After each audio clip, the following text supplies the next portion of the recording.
வணக்கம் மக்களே, இந்த வீடியோவில் நம்ம என்ன பார்க்க போகிறோம்னா, நம்ம வீட்டு மாடி தோட்டத்தோட அறுவடை தான் பார்க்க போகிறோம். ரொம்ப நாள் ஆயிடுச்சுன்னு நினைக்கிறேன் மாடி தோட்டத்தோட அப்டேட்ஸ் எல்லாம் உங்ககிட்ட ஷேர் பண்ணி.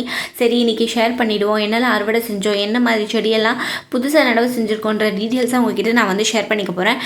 நிறைய கீரைகள் நடவு செஞ்சுருந்தோங்க. தண்டு கீரை, சிகப்பு கீரை, அதுக்கப்புறமா வந்து மணத்தக்காளி கீரை, அரைக்கீரை, சிறுகீரைன்னு எல்லாமே வந்து நடவு செஞ்சு வச்சு இன்றைக்கி ஓரளவுக்கு எல்லாமே வந்து நல்லா வந்து தழைச்சி வந்திருக்கு. சரி, இன்றைக்கி கொஞ்சமாக கீரை பறித்து நம்ம வந்து மதியத்துக்கு மட்டும் தேவையான அளவு இதெல்லாம் கடையிலோ இல்லை வந்து பொரியலோ எதுவோ அதை பண்ணிக்கலாம் அப்படின்னு நினச்சி கீரையெல்லாம் பறித்து முடிச்சிச்சு.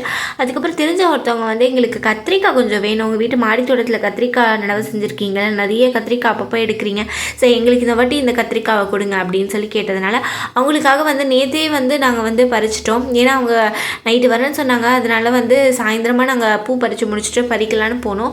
ஸோ அதனால் இருட்டாயிடுச்சு. சரிட்டு அதையும் பறித்து எடுத்துகிட்டு வந்துட்டோம், அவங்களுக்கும் கொடுத்தாச்சு. அதுக்கப்புறம் சுண்டக்காவும் கொஞ்சம் நல்லா வந்து இருந்தது. சரி, இந்த சுண்டக்காய் வந்து அப்புறம் அப்படியே விட்டால் முத்தி போயிடுமே, அதனால வந்து ஒரு ரெசிபி வீடியோ ரெடி பண்ண போகிறோம். அதுக்காக வந்து கொஞ்சமாக சுண்டக்காவையும் எடுத்தாச்சு. இந்த வாட்டி மிளகாய் வந்து நிறைய விளைச்சல் இருக்குங்க.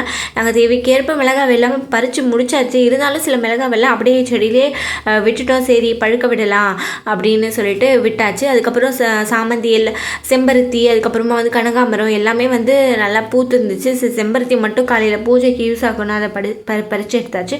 கனகாம்பரம் சாயந்தரம் பறிச்சிக்கலாம், பொறுமையாக கட்டி வச்சுக்கலாம் அப்படின்னு சொல்லிட்டு அதை அப்படியே விட்டுட்டு வந்தாச்சு. காலையில் இதை மட்டும் தான் பறிச்சுட்டு வந்தோம்.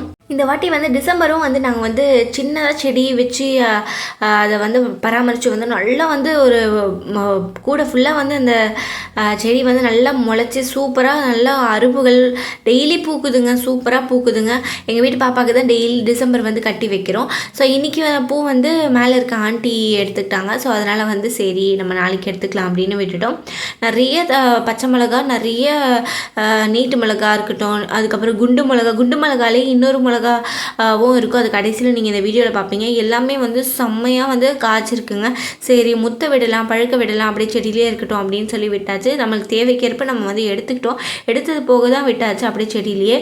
ஸோ அதனால் அந்த டீட்டெயில்ஸும் உங்களுக்கு அதுக்கப்புறமா நான் வந்து அப்டேட் பண்ணுறேன். இப்போ புதுசாக நிறைய தக்காளி விதைகள்லாம் தூவி வச்சுருக்கோம். கொடி தக்காளி, கொத்தாக காய்க்கிற தக்காளி எல்லாமே வந்து செஞ்சு வச்சுருக்கோம். அதை வந்து இப்போ எல்லாம் செடியெல்லாம் வளர்ந்துருக்கு. இனிமேல் வந்து தக்காளி காய்ச்சதுக்கப்புறம் அந்த அப்டேட்ஸ் உங்களுக்கு நான் வந்து சொல்கிறேன். அப்புறம் இந்த சோம்பு செடியில் நிறைய பூவெல்லாம் விட்டு சூப்பராக இருக்குங்க. அதில் சோம்பு வருதான்னு பார்க்கலான்னு முத்த விட்டுருக்கோம்.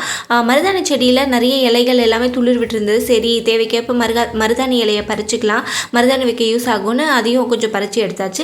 எங்கள் வீட்டில் செய்கிற ஏதாவது பூஜை பரிகாரம் இல்லைனா வந்து ஏதாவது மருந்து தயாரிக்கிறது, அந்த மாதிரி எந்த ஒரு விஷயமா இருந்தாலும் அது எல்லாத்தையும் எங்கள் மாடி தோட்டத்துலேருந்தே எடுத்துப்போங்க. அதுதான் ஒரு சந்தோஷமும் கூட. என் வீடியோவை சப்போர்ட் பண்ணுங்கள்.